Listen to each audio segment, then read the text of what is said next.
ce soir, retour dans les années 60, vous allez voir, avec un groupe qui a marqué l'histoire du rock, le Velvet Underground.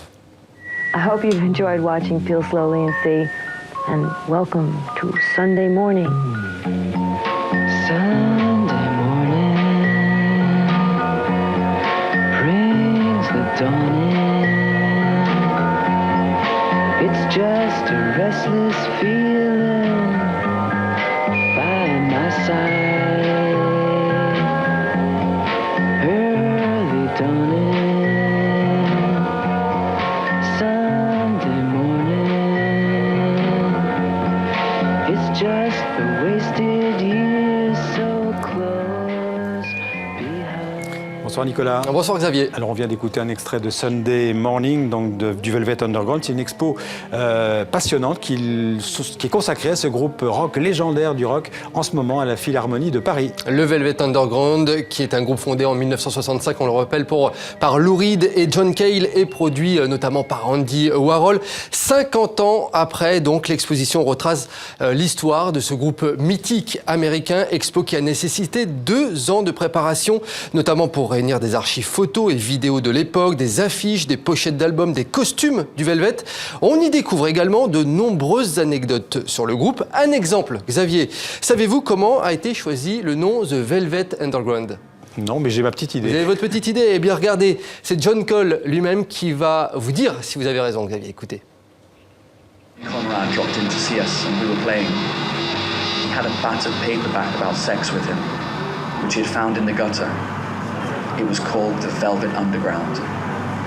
We immediately adopted that as our definitive name.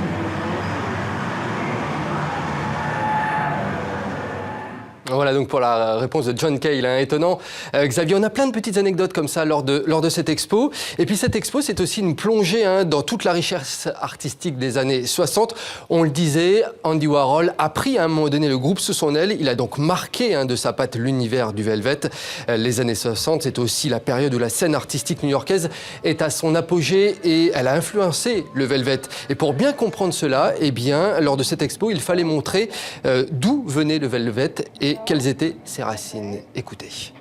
Pour ça, il fallait non seulement revenir sur les jeunesses respectives de Lou Reed et de John Cale, sur leur rencontre et l'étincelle absolument unique qui est survenue à ce moment-là. Tout ça ne pouvait avoir lieu que dans le New York du début des années 60, où la scène artistique est particulièrement vivace, des artistes très marginaux, très libres, qui bousculent absolument toutes les conventions, tous les clichés. Et le Velvet s'inscrit dans cette mouvance artistique. On peut même dire qu'il la symbolise, car tout se concentre dans le Velvet. La musique d'avant-garde, le rock, mais également les cinéastes de l'avant-garde, également les écrivains, les poètes. Il y a donc une effervescence absolument extraordinaire que le Velvet va concentrer et va traduire musicalement. Alors c'est une exposition passionnante avec aussi un espace très original, un espace un peu psychédélique où on peut écouter directement les titres du Velvet. Après, psychédélique, c'est le mot.